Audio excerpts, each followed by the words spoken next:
Chapter 30. Habang nag-iiho si Anteval ay tuloy naman ang kwentuhan namin. Nakikisali din si Tito Damian at nakikitawa rin. Pero napapansin ko kapag si Nanay Feli ang nagsasalita ay all ears siya at panay ang tango. Mukhang interesado siya kay Nanay Feli sa mga sinasabi ni Nanay Feli.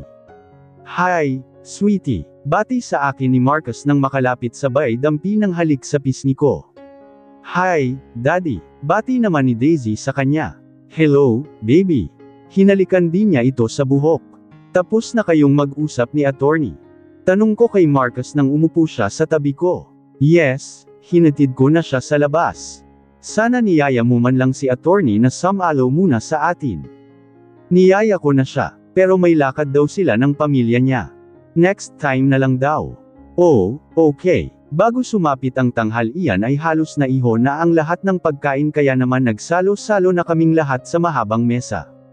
Pinasalo na rin naman ang mga tauhan at kasama bahay para mas masaya. Hindi naman naitago sa mukha ni Tito Damian ang saya. Halatang nag-e-enjoy siya sa mga ganitong ganap. Nakikitawa siya at nakikipagberwan pa. Pero kapansin-pansin talaga ang pakikitungo niya kay Nanay Feli. Parang komportableng-komportable siya rito at kakaiba ang ngiti niya. Samantalang kilala ko siyang cold na tao at hindi palangiti. Napataas ang kilay ko nang muling tumawa si Tito Damian sa biro ni Nanay Feli. Ewan ko kung napapansin yun ng iba naming kasama. Tumingin ako kay Marcus pero busy siya sa pagkain ng inihaw na pusit habang kausap niya si Kuya Tino. Tumingin naman ako kay Manang Bising na nakikitawa din. Kay Anteval naman ako tumingin at mukhang parehas ang takbo ng isip namin dahil nakataas din ang isang kilay niya habang nakatingin kay Nanay Feli at Tito Damian. Napatingin sa akin si Anteval at sabay pa kaming napangisi. Siguraduhin yung mahigpit ang pagkakatali sa kamay nilang dalawa. Utos ko sa mga tauhan habang inaayos ko ang damit na suot. Uniforme yon ng utility ng hotel na pinatulog namin. Yes, madam. Mahigpit na yan. Nakangising wika ni Onel. Tiningnan ko ang dalawang utility ng hotel na kinidnap namin. Isang babae yun at isang lalaki. Parehas silang tulog dahil sa tinurok naming pampatulog sa kanila.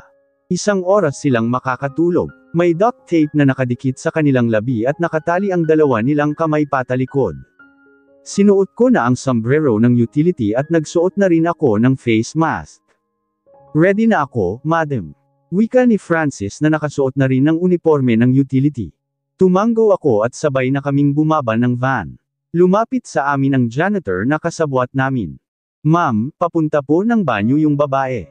Kasunod niya yung dalawang bodyguard niya. Ngumisi ako at tumango. Mamaya ko ibibigay sa'yo ang bayad. Magbantay ka muna dito. Opo, ma'am. Basta yung pangako niyo po, akong bahala. Kinuha ni Francis ang malaking garbage bin na may gulong. Kinuha ko naman ang cart ng mga panlinis. Nagtinginan kami ni Francis at sabay na tumango. Nauna akong pumasok sa fire exit at sumunod siya sa akin. Love, tapos na ang meeting namin ni Mr. Thieves. Pabalik na ako sa office. Tuldok panipik. Kausap ko kay Marcus sa kabilang linya. Nasa importanteng meeting siya ngayon kaya ako ang nakipag-meet sa loyal client namin para sa bagong contract. Mabait naman ang kliyente at naiintindihan naman kung bakit ako ang nakipagkita at hindi si Marcus. Matapos kong kausapin si Marcus ay pinatay ko na ang phone at nilagay sa bag.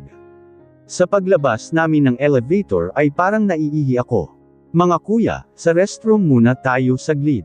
Sabi ko sa dalawang bodyguard. Nagpalingalinga naman ako habang naglalakad para hanapin ang restroom. Nakita ko ang dalawang janitor na nagmumop. Nilapitan ko ang isa. Kuya, saan po ang restroom nyo?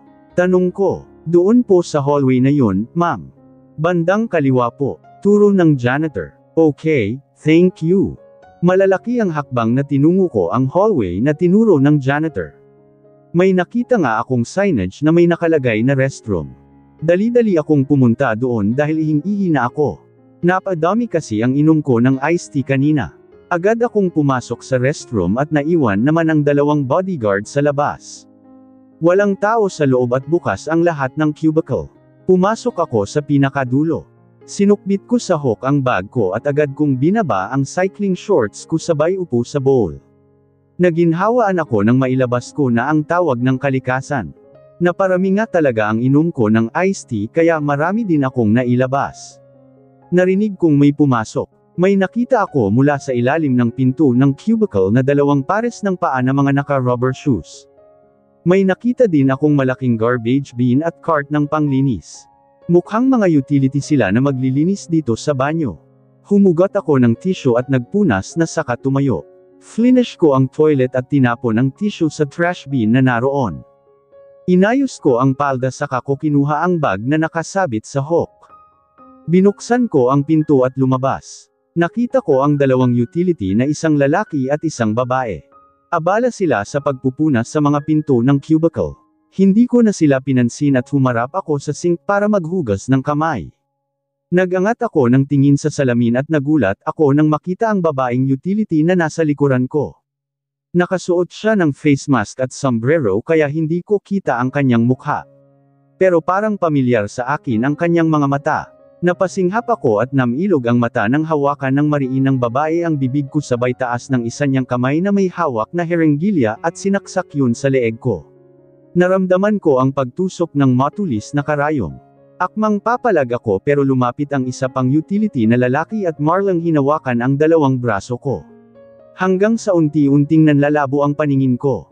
Galit na malakas kong binayo ang table. Nagtalsikan ang mga ballpen at nalaglag sa sahig. Marcus, calm down. Wika ni Papa. How can I calm down, Papa? Nawawala si Neva at hindi natin alam kung nasaan siya. Parang guguho ang mundo ko sa binalita sa akin ng mga bodyguard ni Neva na nawawala siya. Nawala sa hotel na pinuntahan niya kung saan siya nakipag-meet sa kliyente namin. Pumasok lang siya sa loob ng restroom at hindi na nakalabas. Para siyang bulang biglang naglaho at wala kaming ideya kung nasaan siya ngayon. Diyos ko, nasaan na kaya si Neva? Panginoon ko iligtas mo po siya.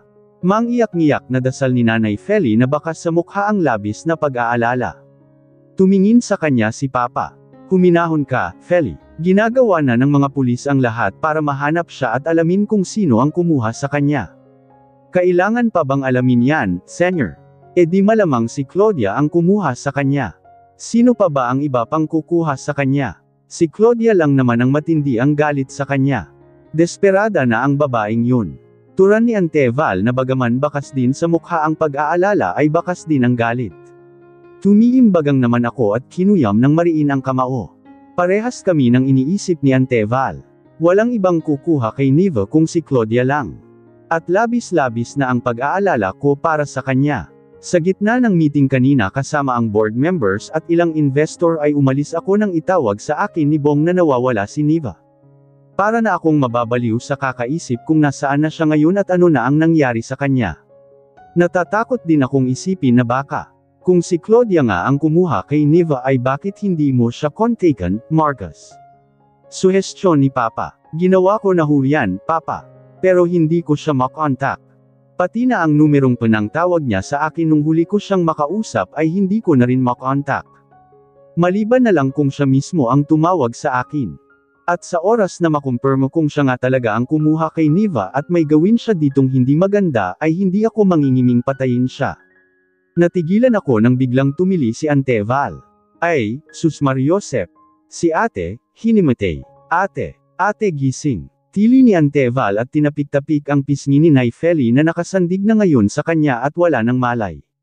Pinagulong ni Papa ang wheelchair palapit din kay Nanay Feli. Lumapit naman ako at hinawakan ang pulso ni Nanay Feli. Malakas naman ang pulso niya. Nawalan lang siya ng malay sa sobrang pag-aalala kay Neva. Ayos lang siya, Anteval. Nawalan lang siya ng malay. Sabi ko at tumingin kay Anteval na mangiyak-ngiyak na. Pumasok naman si Mamang Bising at lumapit kay Nanay Feli. May pinaamoy siya dito at nanambalik ang malay nito. Ngunit pangalan agad ni Neva ang sinambit nito. Ang mabuti pa ay dalhin niyo muna siya sa guest room at pagpahingahin. Utos ni Papa. Mabuti pa nga. Halika ka na, ate. Magpahinga ka muna. Wika ni Anteval at alayang tumayo si Nay Feli na nanghihina. Marcus, hanapin mo si Neva, parang awa mo na. Di baka kung ano na ang ginagawa sa kanya ni Claudia. Tuldok. Diyos ko. Umiiyak na sambit ni Nay Feli. Hinawakan ko ang nanlalamig niyang kamay. Huwag ho kayong mag-alala, Nay Feli. Hahanapin ko siya kahit saang impyerno pa siya dinala ni Claudia. Pangako yan. Inalalayan ni Anteval at Manang Bising si Naifeli palabas ng library office. Nag-aalala din ako dahil baka atakihin siya sa puso. Mabigat akong nagpakawala ng hininga habang nakapamaywang na palakad-lakad sa gitna ng library office. Bumukas ang pinto at pumasok si Tino. Boss, nandito na ho sila Inspector. Papasukin mo. Pumasok si Inspector Cabingan kasama ang 3 pang pulis. Nakipagkamay sila sa akin at kay Papa. Anong balita, Inspector? Agad kong tanong. Kumpirmadong inside job ang nangyaring pagdukot sa nobya nyo, Mr. Romero, base na rin sa mga kuha ng Stevie. Lumitaw ang 2 utility na dinukot din at hinuberan ng uniforme. Nawalan sila ng malay at nang magising ay nasa tabi na ng kalsada.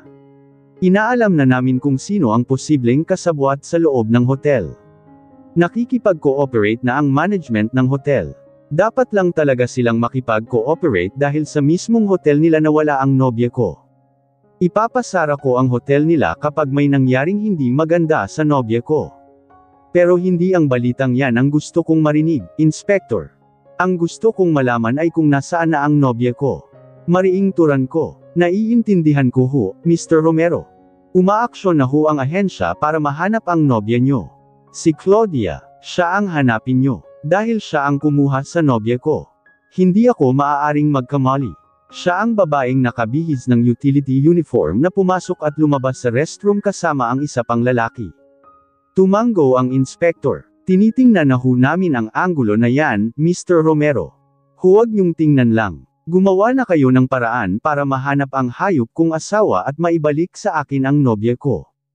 Di ko na napigil ang sumigaw sa labis na galit, pag-aalala at takot na nararamdaman ko sa oras na ito.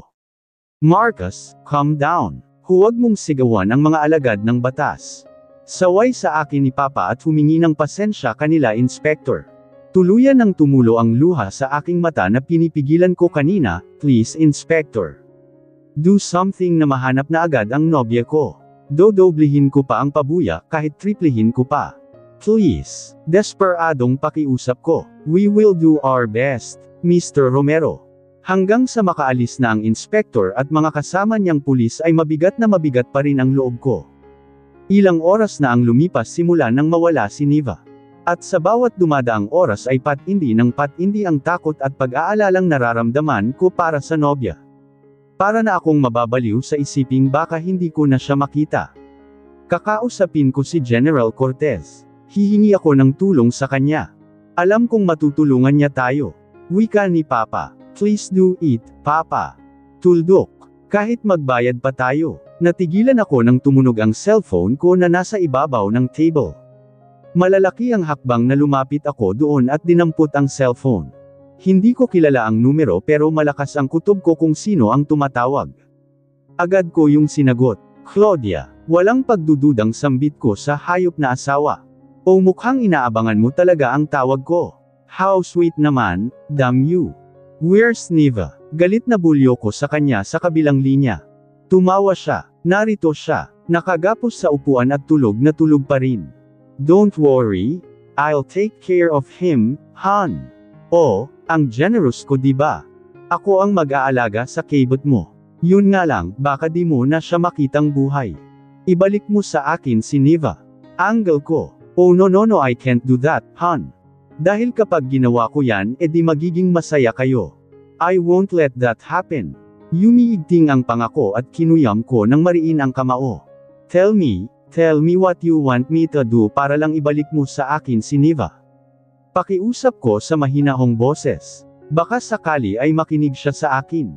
Ha, ngayon ay handa kang gawin ang anumang ipagawa ko sa'yo. Nakakatawa ka Marcus. Noon ay ako ang nagmamakaawa sa'yo ng ganyan.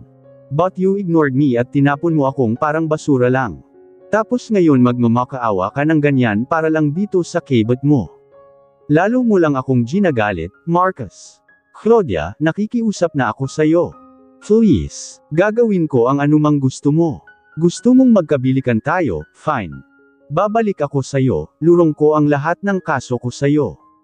Pero tumawa lang siya sa kabilang linya. Nakakatawa kang pakinggan, Marcus. You sounds desperate. Ang matayog at kilalang businessman ay desperado ngayong nagmamakaawa.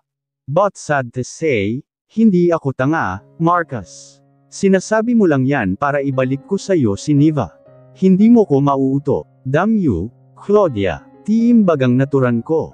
Gustong gusto ko na siyang sakalin hanggang sa mawala ng hininga. If I were you, ubusin mo na lang ang lakas mo sa paghahanap sa kanya habang humihinga pa siya. Pero siguradong mahihirapan ka sa paghahanap sa kanya at hindi mo na siya maaabutang buhay. I will give you 24 hours, sige na nga 48 hours bago ko siya ibalik sa hukay niya. Pahihirapan ko muna kasi siya Aniya sabay tawa at patay ng linya. FK Claudia. Claudia. Sigaw ko sa kabilang linya pero wala nang sumasagot. Fuck it. Galit na binato ko sa pader ang cellphone. Nagising ako nang may bumuhos sa aking malamig na tubig. Nangaligkig ako sa lamig. Ngunit di ko maigalaw ang mga kamay at paa ko. Habol ko ang hininga at namilog ang aking mga mata. Nasaan ako? Finally, you woke up. Nagangat ako ng tingin at lalo akong nanlamig nang makita si Tita Claudia.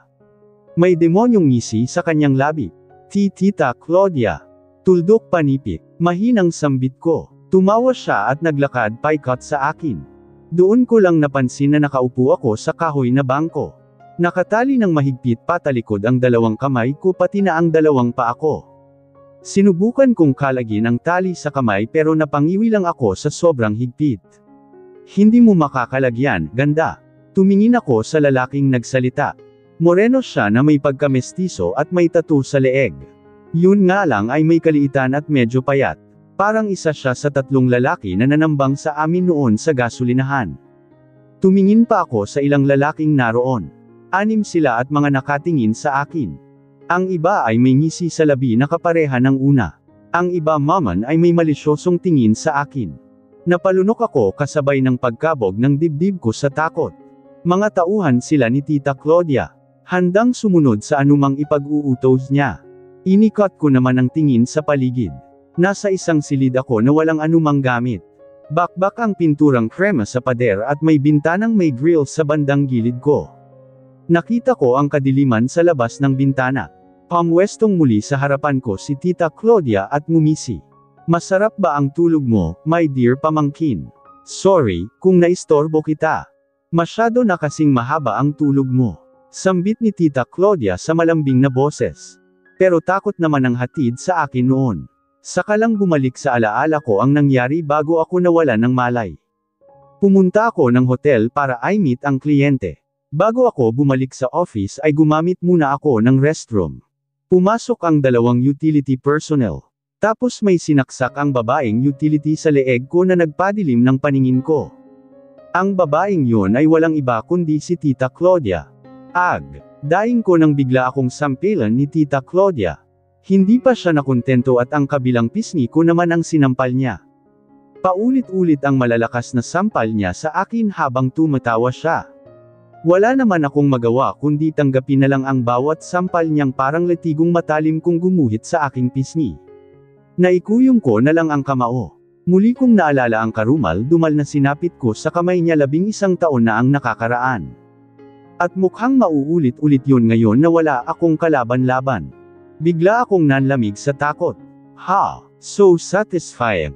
Bulalas ni Tita Claudia na habol pa ang hininga habang nakangiti matapos niya akong pagsasampalin. Damang-dama ko naman ang hapdi sa aking 2 pisngi. Muli kong daing nang hilahin niya ang buhok ko sa likuran at itiningala ako. Sumalubong sa akin ang nanlilisik niyang mga mata. I told you, hindi mo ko kaya. Kahit si Marcus hindi ako kaya. Sa dami na ng bodyguard mo pero nakasalisi pa rin ako at heto ka ngayon. Bihag ko.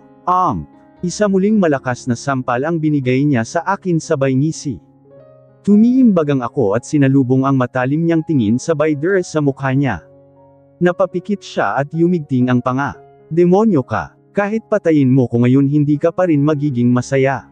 Mamatay kang kinamumuhian ng lahat at walang nagmamahal dahil demonyo ka. Asak ko sa kanya. Oo, demonyo talaga ako at ipapakita ko sa iyo ang kayang gawin ng demonyo. Napahiyaw ako nang sabunutan niya ako. Mahigpit ang hawak niya sa aking buhok at para siyang baliw na winawagwag ang ulo. Halos mabali din ang leeg ko. Tama na, sigaw ko. Pero hindi pa rin tumitigil si Tita Claudia na sinasabayan pa ng samal at sapok sa aking mukha ang pananabunot niya sa akin. Naiiyak na ako sa sakit lalo pa at wala akong kalaban-laban ngayon sa kanya. Napaigik ako ng matamba ang kinauupuan ko. Akala ko ay titigilan na ako ni Tita Claudia pero pinagsisipa at pinagtatadyakan pa niya ako sa katawan at mukha. Tiniis ko na lang ang sakit ng bawat tama ng sipa niya sa aking mukha at katawan habang umiiyak. Si Marcus ang nasa isip ko habang dumadaing at umiyak. Siguradong hinahanap na niya ako ngayon. Nagdarasal ako sa taas na sana ay mahanap ako agad ni Marcus bago pa ako patayin ni Tita Claudia kahit parang imposible na mahanap niya agad ako. Tumigil si Tita Claudia sa pananakit sa akin. Napaubo naman ako at nalasahan ko ang dugo sa aking bibig. Nanghihina na rin ang katawan ko sa pananakit na natamo ko. Muli akong napaigik ng sabunutan ako ni Tita Claudia. Ano, nagsisisi ka na ba na bumalik ka at ginulo mo ang buhay ko? Gaga ka kasi. Ang lakas ng loob mong kalabanan ako. Ang mami mo nga hindi ako kinaya, ikaw pa kaya. Dito ka na mamamatay, Vina. Wala ka ng takas ngayon at wala ng third chance na mabuhay ka ulit. Dahil sisiguraduhin kong mamamatay ka. Patayin mo na ako. Tuldok panipik, mahinang sambit ko sabay ubo. Tumawa siya, not yet, Neva. Hindi pa ako tapos. Ipapatikim ko muna sa'yo ang impyerno. Unti-unti kitang papatayin. Napasigaw ako sa sakit ng may matulis na bagay na sinaksak si Tita Claudia sa aking binti. Yan, lasapin mo ang sakit. Deserve na deserve mo yan dahil gaga ka. Patikim pa lang yan. Humahagulhol na ako sa iyak dahil sa sakit na nararamdaman ko hanggang sa unti-unting dumilim ang paningin ko. Tuldok. Nanlalabo ang paningin ko nang imulat ko ang mga mata hanggang sa unti-unti yung lumino. Nakita ko ang dalawang lalaki na nakaupo sa monoblock. Tulog na ang isa habang ang isa naman ay nagse-cellphone pa habang humihikab. Siya yung lalaking may tato sa leeg. Tumingin ako sa bintana. Madilim pa rin sa labas pero sa tingin ko ay madaling araw na ng oras na yon. Impit akong napaungol ng samigid ang kirot sa aking binti na sinaksak ng matulis na bagay kanina ni Tita Claudia. Idagdag din ang masakit kong katawan mula sa natamo kong bagbog. Kinagat ko ang labi kasabay ng pagtulo ng luha ko. Kung dito na nga talaga ako mamamatay ay hindi ko pinagsisisihan ang mga ginawa ko kay Tita Claudia. Dahil nakilala ko ang lalaking nagpasaya sa akin kahit sa mixing panahon. Nailigtas ko rin siya sa mga kuko ni Tita Claudia. Gising ka na pala. Tumingin ako sa lalaking nagsalita. Naghikab pa siya. Lumunok ako. Nanunuyo ang lalamunan ko at uhaw na uhaw ako.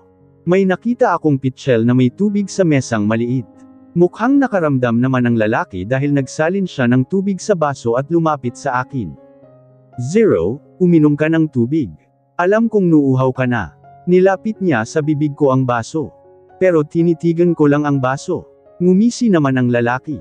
Huwag kang mag-alala. Walang lason yan. Paano ako makakasiguro? Dahil hindi ka pa pwedeng patayin. Wala pang 48 hours. Anong ibig mong sabihin? Ang dami mong tanong. Inumin mo na lang to.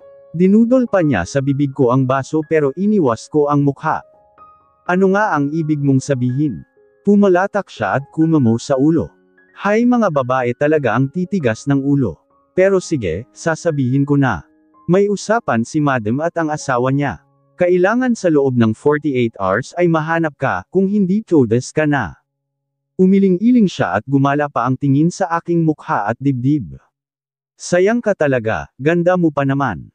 Hindi na ako nakaimik sa sinabi ng lalaki. Kung ganon ay hindi muna ako papatayin agad ni Tita Claudia dahil nagbigay siya ng oras kay Marcus para mahanap ako. Sa isiping yun ay nabuhayan ako ng pag-asa kahit papaano. Umaasa akong mahahanap ako ni Marcus. Nasagot ko na ang tanong mo kaya uminom ka na. Muli niyang nilapit sa bibig ko ang baso. Uminom naman ako at naubos ko ang tubig sa baso. Kahit papaano ay nakaramdam ako ng lakas. Habang hinahanap ako ni Marcus ay kailangan ko ring makaisip ng paraan para makatakas. Mariin kong hinithit ang sigarilyo at binuga ang usok sa ere. Satisfied ang feeling ko ngayon. Pero hindi dahil sa kama kundi dahil hawak ko na sa mga kamay ko ang babaeng samiron ng mga pinaghirapan ko. Hawak ko ang buhay niya at anumang sandali ay pwedeng-pwede ko yung kunin. Pero hindi muna ngayon, may ilang oras pang nalalabi. Wala rin kasing thrill kung papatayin ko siya agad. Isa pa ay di pa ako tapos sa pagpapahirap ko sa kanya. Tumingin ako sa 2 tauhan na pababa ng hagdan. Kamusta ang bihag? Tulog pa ba? Tanong ko. Gising na, madam. Sagot ng isang tauhan. Papakainin ba natin siya? Ngumisi ako. Of course not.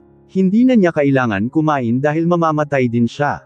Kumamo ang tauhan at nag-excuse para kumain. Nag-isip naman ako ng susunod kung gagawin kay Niva. Hininto ko ang kotse sa tapat ng malaking gate ng mansion ng mga Romero. May lumapit na 2 security sa akin. Binaba ko naman ang bintana. Good morning. Bati ko. Good morning po, ma'am. Ano pong sadya nila? Tanong ng isang security na kalbo. Nandyan ba si Marcus Romero? Pakisabi sa kanya na gusto ko siyang makausap. Jesse Lon Ares. Dating kaibigan ng asawa niyang si Claudia. Nagtinginan ang 2 security. Sandali lang po, ma'am. Tumango ako at tinaas na ang salamin. Tumalikod naman ang 2 security at lumapit sa isa nilang kasamahan na nasa gate. Sorry ka na lang Claudia. Pero nagkamali ka ng tinalo. Matalim akong tumingin kay Jessie nang pumasok siya sa library office. Best friend siya ni Claudia at malamang alam niya ang lahat ng kalokohan na ginagawa ni Claudia at baka nga ay kasabwat pa siya. Tinatanggi lang niya. Ilang beses ko na siyang tinanong noon at pinuntahan na rin ng mga pulis para itanong ang kinaroroonan ni Claudia pero tinatanggi niyang may alam siya. Cut that deadly stare, Marcus. Hindi mo ko kaaway. Casual lang na wika ni Jessie. You are Claudia's best friend. I don't trust you. Mariing sambit ko. Bamantong hininga siya at yumarko ang 2 kilay. Noon yun, hindi na ngayon. At ayoko nang maugnay ang pangalan niya sa akin dahil sinusuka ko na naging kaibigan ko yang asawa mong kinupal ako. Nagsalubong ang kilay ko sa nakita kong galit sa mga mata ni Jessie. Mukhang may ginawang hindi maganda sa kanya si Claudia. Let's get straight to the point. Nasaan si Claudia? Alam kong may alam ka. Pwede kitang idamay sa kaso kapag hindi mo itinuro kung nasaan siya. Wala nang paligoy-ligoy na tanong ko. Wala pa akong tulog hanggang ngayon sa kakahanap kay Niva at kakahinti ng update mula sa mga pulis. Wala pa rin akong kain simula kahapon dahil sino ba naman ang gaganahang kumain sa ganitong sitwasyon. Don't worry, sasabihin ko kung saan siya nagtatago ngayon. Pero may sasabihin pa muna akong importanteng bagay. Wala akong pakialam sa iba mo pang sasabihin. Ang importante sa akin ay ang kinaroroonan ni Claudia. Damn it! Pidgel ang galit na wika ko. Importante din itong sasabihin ko dahil tungkol ito kay Daisy. Yumigting ang pangako. Ano ang tungkol sa anak ko? Tumingin siya ng diretso sa aking mga mata. Daisy is not your legitimate child. Parang lumaki ang tenga at ulo ko sa sinabi ni Jessie. What are you talking about, Jessie? I am telling the truth, Marcus. Hindi mo totoong anak si Daisy. Namatay ang anak niyo ni Claudia hindi pa man siya isinisilang. 12 weeks pa lang ang tiyan noon ni Claudia nang mag-miscarriage siya. Hindi niya yun pinaalam sa'yo dahil baka hindi mo ituloy ang pagpapakasal mo sa kanya. Kaya naman nagpanggap pa rin siyang buntis hanggang sa makasal kayo at manganak siya. Umiling-iling siya. That's impossible. May mga pinapakita siya sa aking ultrasound noon at record nila ni Daisy. Peke ang lahat ng yun, Marcus. Pinagawa niya lang yun sa kakilala naming Ogjine na walang lisensya para may maipakita siya sa'yo. At nang dumating ang buwan ng panganganak niya sana ay umupos siya ng taong magnanakaw ng sanggol na bagong silang sa isang public hospital dito sa Manila. Si Daisy ang sanggol na yon. Hinuyam ko ang kamao. Malakas ang pintig ng puso kung pilit hindi pinaniniwalaan ang mga sinasabi ni Jessie. Hindi totoo yang sinasabi mo, Jessie. Anak ko si Daisy. Dugot laman ko siya. Marlang sambit ko. Totoo ang sinasabi ko dahil kasama ako sa nagplano. Nagdilim ang paningin ako sa sinabi niya. Inilang hakbang ko siya at sinakal. Hayop ka. Hayop kayong dalawa ni Claudia. Dapat sa inyong dalawa ay mamatay. Mariing sambit ko sa galit na nararamdaman ko ng sandaling yun. Parang dinudurog ang puso ko sa sinabi niyang hindi ko tunay na anak si Daisy. You uhok. Kay kapag pinatay mo ko, hindi mo malalaman kung saan nagtatago ngayon si Claudia. Tuldok panipik. Agad ko siyang binitawan pero matalim pa rin ang tingin ko sa kanya. Napaubo naman siya at hinimas-himas ang leeg. Bakit mo sinasabi ang mga ito? Ano ba talaga ang pakay mo? Pinaglalaroan niyo ba ako ni Claudia? Plano niyo tong dalawa sa akin? Tiimbagang na magkasunod kong tanong. Wala kaming planong dalawa. Ginagawa ko ito para makaganti sa kanya. Ang kriminal mong asawa ay mas makatipa sa gabi. Pati ako ay tinalo niya. Pati asawa ko ay hindi niya pinalampas sa kakatihan niya. Kaya sorry na lang siya. Ha? Kung ganon ay nasaan si Claudia? Saan siya nagtatago? Saan niya dinala si Neva? Magkasunod kong muling tanong. Hindi ako interesado sa galit niya kay Claudia. Mas interesado akong malaman kung nasaan ang hayop kong asawa. Tumingin siya sa akin. Wala na siya dito sa Manila.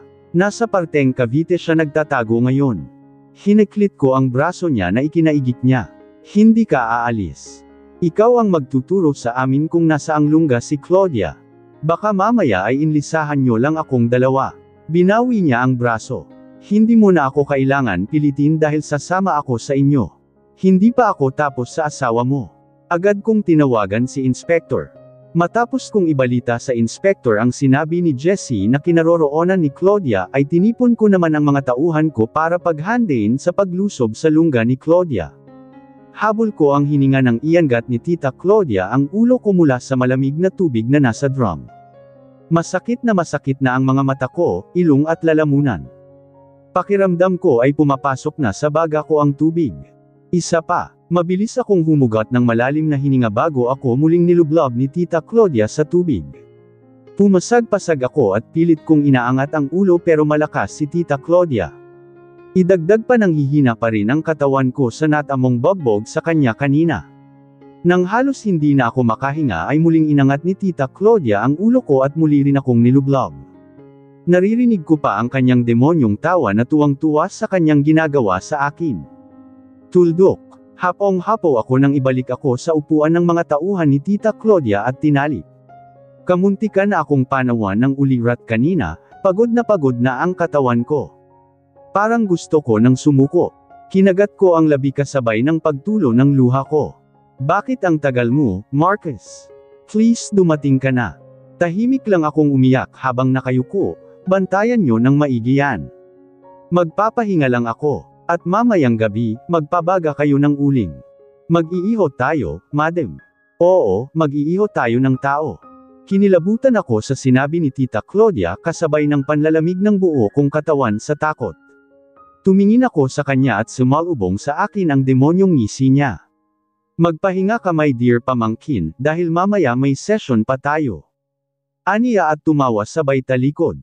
Lalong bumalong ang luha ko at umalpas na ang hikbi ko. Nanginginig na ako sa takot sa pwedeng gawin sa akin mamaya ni Tita Claudia. Tuldok. Nagising akong isang bantay lang ang nakita. Madilim na sa labas. Hindi ko alam kung anong oras na pero sa tingin ko ay maaga pa. Nakarinig ako ng mga boses at tugtog sa labas. Mukhang abala ang ilang mga tauhan doon. Naalala ko ang sinabi ni Tita Claudia kanina sa mga tauhan niya na magpabaga ng uling para sa akin. Napalunok ako at nanginag sa takot sa panibagong sakit na ibibigay sa akin ni Tita Claudia. Baka hindi ko nakayanin. Pinaikit ko ng mariin ang mata at humugot ako ng malalim na hininga para ikalma ang sarili. Kailangan kong mag-isip ng paraan para makatakas. Sinubukan kong igalaw ang mga kamay na nakatali sa aking likuran. Tila ako nabuhayan ng pag-asa nang maramdaman na hindi masyadong mahigpit ang pagkakatali nun. Sinubukan kong hugatin ang isang kamay ko at nahigit ko ang hininga kasabay ng pagkabog ng dibdib ko nang mahugat ko yun. Tumingin ako sa isa kong bantay na abala sa panunood sa cellphone habang tumatawa pa. Pinagmasdan ko ang lalaki. May kaliitan siya at mukhang nasa 20s pa lang ang edad. Dama ko ang tingin ko sa baril na nakasuksok sa bewang niya. Napalunok ako at mabilis na pinaga niya ang isip kung paano maiisahan ang lalaki. Tumikim ako. Kuya, tawag ko sa lalaki. Hindi niya ako narinig dahil masyado siyang focus sa pinapanood. Kuya, nilakasan ko na ang boses. Tumingin siya sa akin. Gising ka na pala. Anong kailangan mo? Lumunok ako. Nauuhaw ako, baka pwedeng, makahingi ng tubig. Sambit ko sa paos na boses na parang nanghihina. Dinampot ng lalaki ang pitchel at inalog. Wala na palang tubig. Sandali, lalabas lang ako. Tumayo siya at binitbit ang pitchel. Kuya, habol ko pa. Tumingin siya sa akin. Baka, pwedeng makahingi na rin ng pagkain. Nako, hindi ka pwedeng kumain, miss. Bili ni madam na huwag kang pakainin. Tubig lang ang pwede naming ibigay sa'yo. Pinaawa ko ang mukha habang paimpol kong inaalis ang tali sa isa kong kamay. Sige naman kuya gutom na talaga ako, kahit lumang tinapay lang. Maawa ka naman. Sinundan ko pa ng hikbi ang pagmamakaawa. Kumamaw naman sa ulo ang lalaki. Sige dadalan kita. Pero tinapay lang, ha? Oo, pwede na yun. Saka tubig. Tumanggo ang lalaki at lumabas ng kwarto. Dali-dali ko namang tinanggal ang tali sa kamay ko at sunod kong kinalas ang mga tali ko sa paa.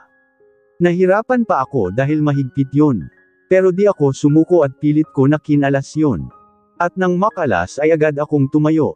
Napangiwi pa ako ng samigid ang kirot sa isang binti ko. Pero tiniis ko yun. Hinawakan ko ang upuan na kahoy na may kabigatan at paika-ika akong pumwesto sa bandang likod ng pinto.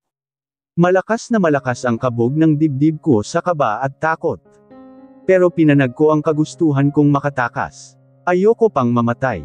Pumikit ako ng mariin at humugot ng malalim na hininga. Mariin ko ring hinawakan ang upuang kahoy. Maya-maya ay gumalaw ang doorknob at bumukas ang pinto. Pumasok ang lalaki pero natigilan sabay mura. Tumiimbagang ako at malakas na hinampas ng upuan ang ulo niya. Bumagsak ang lalaki sa sahig. Tumilapon ang pitchel na hawak niyang may lamang tubig pati na rin ang supot ng tinapay. Nakaramdam ako ng guilt pero pinagsawalang bahala ko yun. Hindi ako dapat makaramdam ng awa kundi ako naman ang papatayin nila. Gumalaw ang lalaki kaya muli ko siyang pinalo sa likod hanggang sa di na siya gumalaw. Dali-dali kong kinuha ang baril na nakasuksok sa tagiliran niya at kinasa. Paika-ika akong lumapit sa pinto. Pinahihit ko ang doorknob at sumilip sa labas. Wala akong nakitang tao kaya lumabas ako. Paika-ika akong bumaba sa hagdan habang mahigpit ang hawak sa baril. May kalakihan ang bahay at halos wala akong makitang mga gamit. Nakababa na ako sa hagdan ay wala pa rin akong makitang tao. Mukhang nasa labas silang lahat dahil naririnig ko ang mga boses nilang nagtatawanan at nagkakantahan pa na parang may selebrasyon. Paika-ika akong naglakad pa at naghanap ng malalabasan. Hindi ako pwedeng lumabas sa front door dahil siguradong may bantay doon. Pumasok ako sa kusina at nakita kong may pintong nakasarado. Binuksan ko yun at sumilip sa labas. Nakita ko ang dalawang tauhan na naninigarilyo habang umiinom. Sinarado kong muli ang pinto at lumabas ng kusina. Ngunit natigilan ako nang makasalubong si Tita Claudia na mukhang bagong gising. Nagulat pa siya nang makita ako. The heck, paano kang nakatakas? Galit niyang bulyo. Agad ko namang tinutok sa kanya ang baril. Sige, sumigaw ka. Tawagin mo ang mga tauhan mo kung gusto mong ikaw ang unang mamatay sa ating dalawa. Banta ko habang mahigpit ang hawak sa baril. Tumiimbagang naman siya. Leche, Atres, mahinang bulyo ko. Umatras naman si Tita Claudia habang matalim ang tingin sa akin. Yumigting naman ang pangako at hinampas siya ng baril sa mukha na ikinahiyaw niya. Sinundan ko pa yon ng isa pang hampas. Panay ang hiyaw niya habang sapo-sapo ang ilong niyang dumudugo na. Isang hampas pa ulit ang binigay ko pambawi sa mga pambubugbog niya sa akin. Kulang na kulang pa ngayon. Ano, ha? Matapang ka lang dahil nakatali ako at marami kang tauhan. Sige, labanan mo ko ngayon. Nakangising hamon ko habang paika-ikang lumapit sa kanya. Kitang-kiti pa ang kamay kong saktan siya. Punyeta ka. Galit na mura niya. Mas punyeta kang demonyo ka.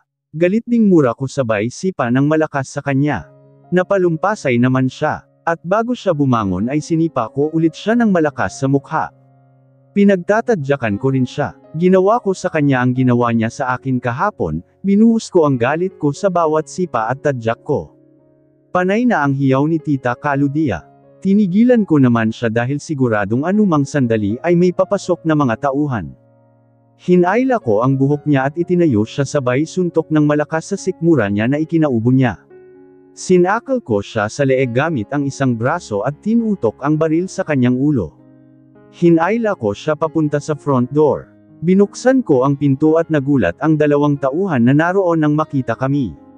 Madam, sambit ng isang tauhan at sabay silang humugot ng baril at tinutok sa akin. Sige, iputok nyo. Mauunang mamamatay itong amo nyo. Banta ko at diniinan ang baril sa ulo ni Tita Claudia. Hinigpitan ko rin ang pagkakasakal sa kanyang leeg. Hindi ko alam kung saan ko nakukuha ang lakas ko ngayon. Halos di ko nangaramdam ang mga sakit sa aking katawan na tinamo ko mula sa pambubugbog ni Tita Claudia. Pati nga rin ang binti kong sinaksak niya ay parang di ko na rin nararamdaman ang sakit. Parang namanhid ako bigla. Alam kong dahil ito sa adrenaline rush at sa galit na nararamdaman ko at sa kagustuhan ko ring mabuhay pa. Hinayla ko si Tita Claudia palapit sa gate na nakasara. Sumunod din sa amin ang dalawang tauhan at maya-maya ay nagsulputan na ang iba pang mga tauhan na nagulat din nang makitang hostage ko ang amo nila. Sabay-sabay silang humugot ng baril at tinutok sa akin. Nakaramdam ako ng kaba dahil marami sila. Pero hindi ako magpapadala sa takot ko. Kung mamamatay ako ngayon ay isasama ko na rin si Tita Claudia.